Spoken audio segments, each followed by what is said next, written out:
punësimet sezonale ishin parë si një opsion për të ndalur migrimin e kosovarëve, si dhe një element shumë i rëndësishëm për ekonominë e vendit.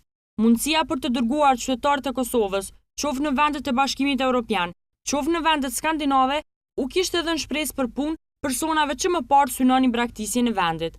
Ministria e Punës dhe Mirëqenies Sociale kishte proklamuar marrëveshje pune me vende të ndryshme të Evropës edhe më larg. Mirëpo deri më tani nuk është parë ndonjë rezultat në praktik. Njohësi i ekonomisë Nagip Skenderi ka deklaruar se punësimet sezonale janë forma më e mirë për të zbutur papunësinë. Mirëpo, sipas tij, qeveria ka neglizhuar dhe ka punuar shumë pak në këtë fushë. Mendoj që punësimet sezonale janë një nga format të cilat në një farë masë mund të zbusin papunësinë në një vend, natyrisht në vendet të cilat kanë një farë ekspansion të papunësisë. Qeveria e Kosovës në partitë e saj elektorale, gjithsesi dhe partitë politike kanë premtuar që një nga format për reduktimin dhe uljen e papunësisë do të jetë edhe punësimi sezonal.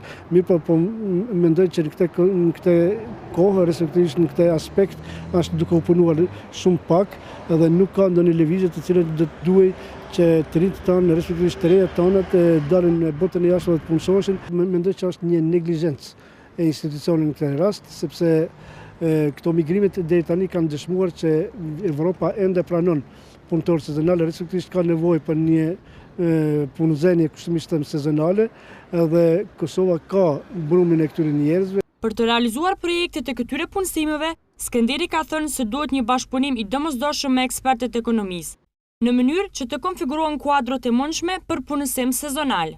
Të tillët sipas tij duhet të kenë njohuri të gjuhës dhe profesioneve çka dhe kërkohen.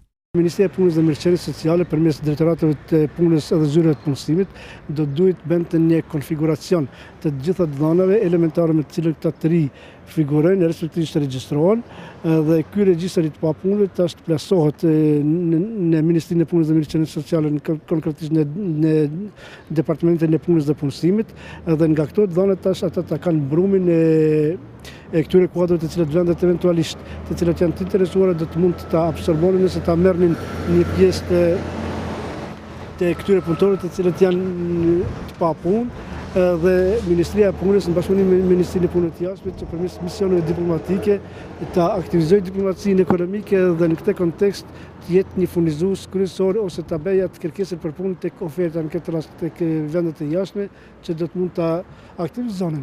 Mendoj që Ministria e Punës dhe Mirëqenies Sociale me hapat e veta që zyrat e punësimit në regionet caktuara bëjnë, ata janë të përgatitur në këtë kontekst, mirë po sa do institucionet duhet në tërësi të lëvizjen edhe të nënshkruajnë marrëveshje të bashkëpunimit me vendet të cilat do t'i pranonin për periudha të caktuara, në qoftë punësim sezonal veror ose punësim sezonal dimror.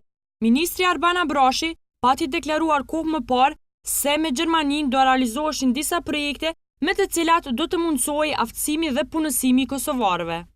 Një numër të pakufizuar punëtorësh sipas Abrashit kishte kërkuar edhe Abu Dhabi edhe Emiratet e Bashkuara.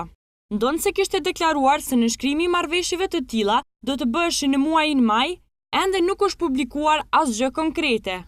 Tribuna Channel ka kontaktuar disa herë me Ministrin e Punës dhe Mirëqenies Sociale për të parë nëse janë të nënshkruara marrëveshjet konkrete. Mirëpo nuk na janë përgjigjur.